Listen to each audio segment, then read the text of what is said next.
নমস্কার, আমি পায়েল। আমার আরেকটি নতুন ভিডিওতে তোমাদের সকলকে ওয়েলকাম। আজ শনিবার সকালে 7:30 মতো বাজে।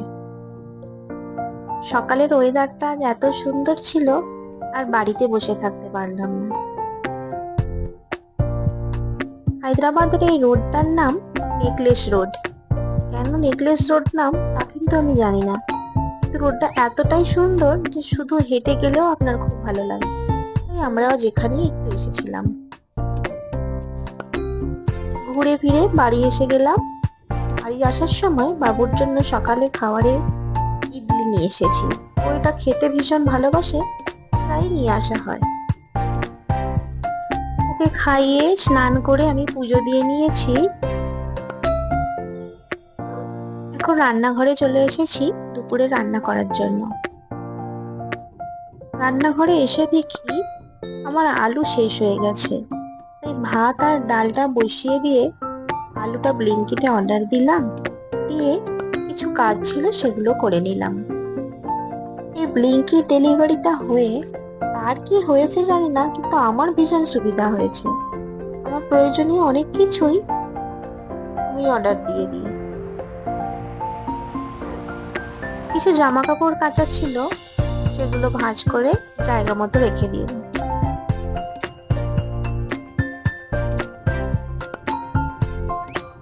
জামা কাপড় গুছাতে গুছাতে আমার অর্ডারও চলে এসেছিল।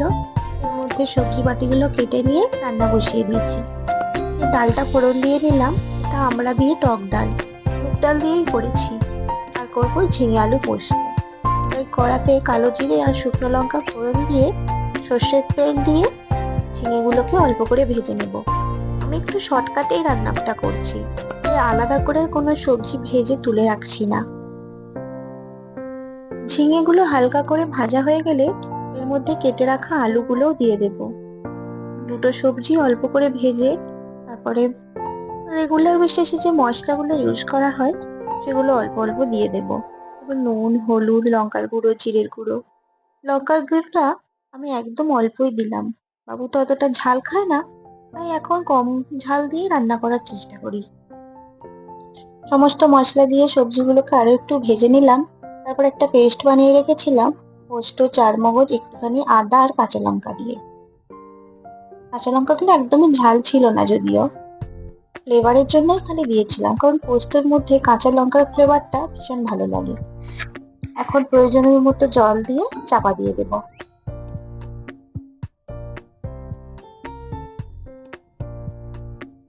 ওদিকে তরকারিটা বসিয়ে দিয়ে কিছু বাসন ছিল সেগুলো মেজে নিচ্ছি। রান্না শেষে একেবারে অনেক বাসন মাজতে আমার একদম ভালো লাগে না। অল্প অল্প বাসন জমলেই মেজে নিই। আমি যেহেতু 5 তলায় থাকি, সেহেতু জলের একটু সমস্যা হয়, তাই যখন জল থাকে খুব স্পিডে তখনই মেজে নিই। বেসিনটাও কয়েকদিন ধরে পরিষ্কার করা হচ্ছিল না, সেটাও একটু করে নিলাম।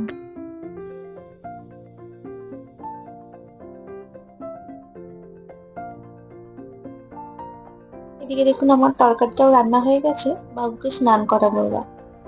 ও দেখুন কি করছে, একটা বাটির মধ্যে কিছুটা শ্যাম্পু দিয়ে সেটা একটা পাইপ দিয়ে বাবলস বাবলস হচ্ছে, তো ওর খুব মজা হচ্ছে। কিছু জামা কাপড় মেশিনে কাচতে দিয়ে দিলাম। আর আজকে বাইরে দেখুন হাওয়া দিচ্ছে, এতই হাওয়া দিচ্ছে যেন মনে হচ্ছে ঝড় উঠেছে।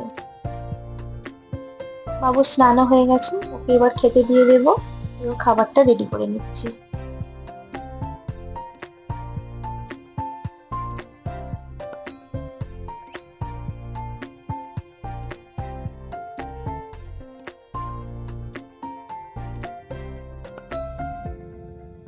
বাবু আচার খেতে ভীষণ ভালোবাসে। এটা ওই পাতি লেবুর আচার, ইস্কন মন্দির থেকেই নিয়ে এসেছিলাম। পেঁয়াজ রসুন ছাড়া, একদম নিরামিষ, ভীষণ টেস্টি। ওকে আমি খেতে ডাকছি আর ও ছুটে ছুটে বেড়াচ্ছে। খাবারটা টেবিলে দিয়ে দিলাম, এবার ওকে খাইয়ে দেবো। খাইয়ে ওকে একটু ঘুমো পাড়াতে হবে, নাহলে সারা দুপুর জেগে থাকবে আর আমার কোনো কাজ করতে দেবে না। যেহেতু আমি সেলাইয়ের কাজ করি, তাই এই দুপুরবেলা টাইমটা আমার কাছে একটা ফ্রি টাইম। এই সময়টায় আমি আমার যাবতীয় কাজ সেরে রাখার চেষ্টা করি। জানলাটা দিয়ে দেখছিল ওর পাপা আসবে কিনা। পাপা আসতে আজকে একটু দেরি হবে, তাই আমারও খাওয়া হয়ে গেছে। তাই ওকে এবার ঘুম পাড়িয়ে দেবো। ওর কাছে যতক্ষণ না আমি গিয়ে শোবো, ও ততক্ষণ ঘুমাবে না। আমি যা করবো ও আমার পেছন পেছন ঘুরে বেড়াবে। ওকে ঘুম পাড়িয়ে আমি চলে এসেছি আমার সেলাইয়ের কাজ করতে। আমি কিছু গোপালের ড্রেস বানিয়েছিলাম, এগুলো অর্ডারের। কেমন লাগছে জানাবেন। আরো কিছু বানানোর আছে। অনেকগুলো গোপালের ড্রেসের অর্ডার ছিল, সেটাই এখন বানাবো। আমি যে শুধুমাত্র গোপালের জামা বানাই তা নয়, সব ধরনের পোশাকই বানাই। ব্লাউজ, চুড়িদার, সমস্ত কিছুই।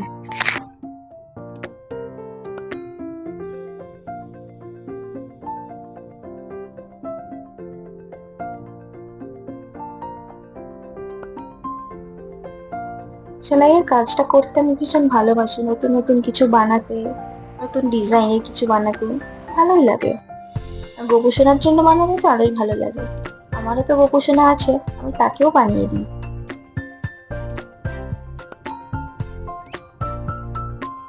আজকে সেলাই কাজ করতে করতে বাবু ঘুম থেকে ওঠেনি বলে কখন যে এতটা সন্ধ্যা হয়ে গেছে বুঝতেই পারিনি। সন্ধ্যাও দিয়ে নিয়েছি, গোপুসোনাকে ঘুমো পাড়িয়ে দিয়েছি। তাইলে এখন রাতে রান্না করতে যাব। যে আটা মেখে নিয়েছি, যে হবে রুটি আর বাঁধাকপির তরকারি। সে তরকারিটাও বসিয়ে দিয়েছি। বাবু তো রুটি খায় না, ও ভাতই খায়। রুটি খায় খুব কম, আজকেও ভাতই খাবে। এই ওর জন্য প্রেসার কুকারে অল্প একটু ভাত করে নেবো।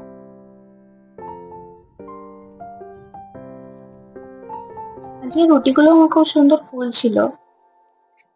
আমার ভিডিও যদি ভালো লেগে থাকে, লাইক করে পাশে থাকার অনুরোধ রইল। আজকের মতো এইটুকুই। দেখা হবে আরো একটি অন্য ভিডিওতে। ভালো থাকবেন সকলে।